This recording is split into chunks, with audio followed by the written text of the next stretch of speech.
This is Ruslan Belov with you. Today's episode will be very interesting, so be sure to watch it until the end. Before we proceed, it's clear that the West has no real desire to reach a peace agreement or move towards détente. And I'm not even talking just about the US. Although the US as well, they talk a lot, but in practice, they do very little. They could stop the flow of weapons. They could halt the exchange of intelligence data, which in the end, within 6 months, would lead to peace. But none of this is being done. Why? What is their goal? Well, in reality, they are pursuing their own interests, and their main objective is, of course, the weakening of Russia.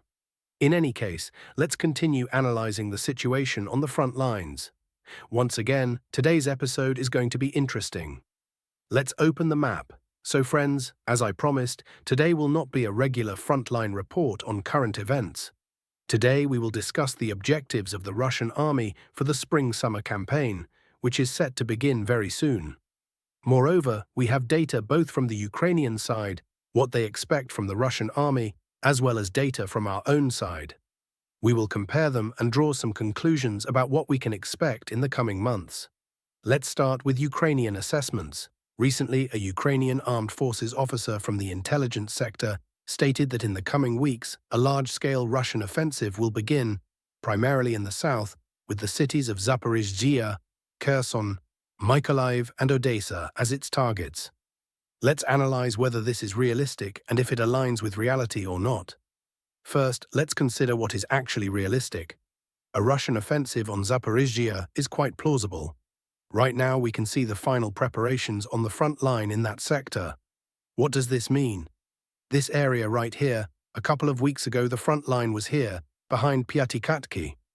The overall front line advance, which had been stagnant for 6 months, now amounts to about 6 kilometers. But what really matters here is not the distance itself, but the fact that previously, the troops were positioned in a lowland. The northern area, now controlled by the Russian armed forces, is situated on higher ground. The UAF had previously been stationed there. In other words, the army had been under constant fire, positioned in what was essentially a shooting range. Now, however, the situation has changed dramatically since those heights have been taken. That was the preparation of positions from which the offensive operation will launch, and it will start from these heights. Now, as for Zaporizhzhia itself, from these positions near Stepov, it's about 30 kilometers away. Even by the standards of the war in Ukraine, that's not a huge distance. For reference, in 2024, the army advanced more than 50 kilometers in the Pokrovska direction, so reaching Zaporizhzhia during the spring-summer campaign is more than realistic. As for the route, it goes as follows, from Shcherbaki to Kamyshyvacha. There, the road between Zaporizhzhia and Kharkiv is cut off, effectively nullifying the logistics of the UAF garrison in Kharkiv. At the same time, all sectors in the Kharkiv and Hulyapol area become active. And from Kamyshyvacha, there is a direct highway straight to Zaporizhzhia. That's the forecast from Ukrainian intelligence regarding the southern offensive. Now, regarding Kherson, Odesa, and Mykolaiv, I'll say this right away. This is nonsense. There are currently no resources to cross the Dnipro and move to the right bank.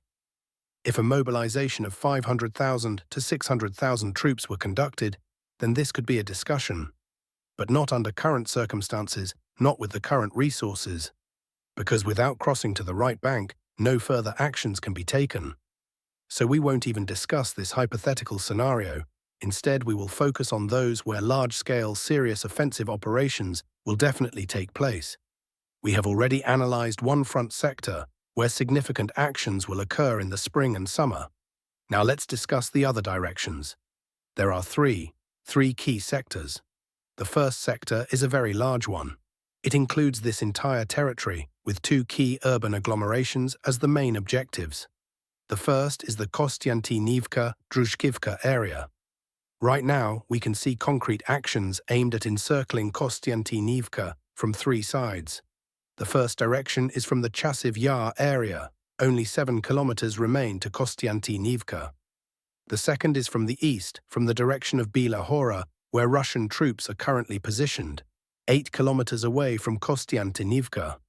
Additionally, as you can see, the flanks are now being reinforced in preparation for a push toward Dylavka, securing this sector as a launch point for the offensive on Kostiantynivka. Moreover, the current intensification of operations in the pocket between Mirnohrad and Toretsk aims not only to clear out this pocket, but also to align the entire front before Kostiantynivka. We should also not forget the potential for advancing via the railway. This process had already begun, then paused, but it will undoubtedly resume during the offensive operation. The second sector is Kramatorsk. Here, once again, final preparations for an assault are underway. This is why we are seeing increased activity along this entire line. The latest developments include the capture of Novomarkov and Vasyukivka. It is important to understand that Chasiv Yar itself is located at a key elevation relative to the entire sector in front of Kramatorsk. This means that artillery will have a commanding position over the battlefield and will provide significant support to the offensive. This is the first point. Second, Novomarkov is also located at a higher altitude, and its capture was a preparatory step for further operations, namely the descent toward Kramatorsk. If we compare this with Zaporizhzhia, where the distance from the last positions in Stepov to the city is about 29 to 30 kilometers.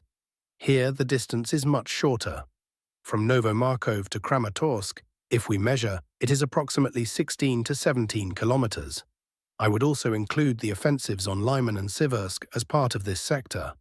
Conditions are currently being prepared for an active phase of the offensive here as well. Regarding Siversk, I am not yet certain of a major success, although Ukrainian military analysts have expressed concern. They report that Russian reconnaissance and sabotage units, DRG, have already reached Hryhorivka, and there is also increased activity in the Vyemka area. We will see how this develops.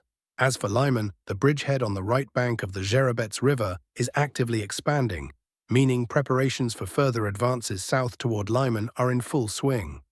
From Kolodyazy, where Russian forces are currently positioned, the distance to the city is only 11 kilometers. Regarding Kharkiv Oblast, I don't think major objectives are being set here. At most, considering the capabilities of the Dvorishne bridgehead, there might be an attempt to take Kupiansk and clear out the pocket in front of the Oskil River. However, one of the most significant sectors of the front, without a doubt, will be Sumi Oblast. Putin has hinted at this scenario twice. First during his visit to the command post in Kursk Oblast, and second during his meeting with the Marines. Moreover, Zelensky constantly expresses alarm, also mentioning a potential Russian offensive on Sumi. There was even a figure mentioned, 70,000 troops currently concentrated at the border and preparing for an assault. What will be the objective here? Many skeptics say there won't be an assault on Sumi itself. But I disagree. I think there will be. Consider this. With very limited forces, over 50 square kilometers in Sumi Oblast have already been taken.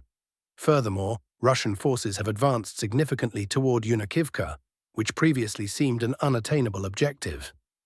At present, Russian infantry units on quad bikes have penetrated 7.5 kilometers deep into Sumi Oblast from the border. A month ago, the distance to Yunakivka was 11 kilometers. Now only 4 kilometers remain. Moreover, encirclement is occurring from all sides, making Yunakivka's fall inevitable in the near future. Not in days, but within the time frame of the entire spring-summer campaign. Once Yunakivka falls, only 20 kilometers will remain to Sumi. Do you think the military command will ignore such a target? I don't think so. The buffer zone that Putin mentioned is unlikely to mean just capturing Yunakivka and stopping there. That would not be enough. Therefore, without a doubt, we will see an offensive on Sumi this summer. Now, let's summarize and make some predictions.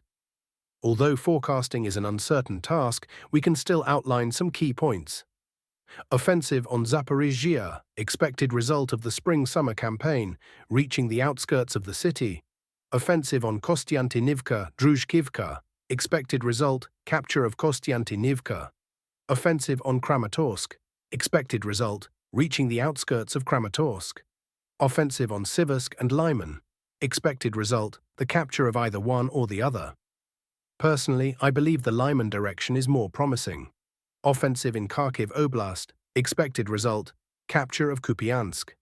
Offensive in Sumi Oblast, expected result, capture of Yunakivka and Myropilya at a minimum, with a maximum objective of reaching the outskirts of Sumi. We haven't discussed this yet, but another important front will be Dnipropetrovsk Oblast. For now, it is unclear how active the operations will be there. However, as an expected result of the spring-summer campaign, we might see the capture of Novopavlivka and Medjove. Again, these are all forecasts and scenarios. In reality, the offensive will intensify on the front, where the enemy's defense starts to collapse, and that will become the primary focus. Which sector will that be? It's hard to say. Perhaps it will be Dnipropetrovsk Oblast, and instead of advancing on Novopavlivka and Medjove, the target could be Pavlohrad. In any case, we will find out soon enough. That concludes this episode. For today, I bid you farewell. I wish you all a productive workday and see you again soon.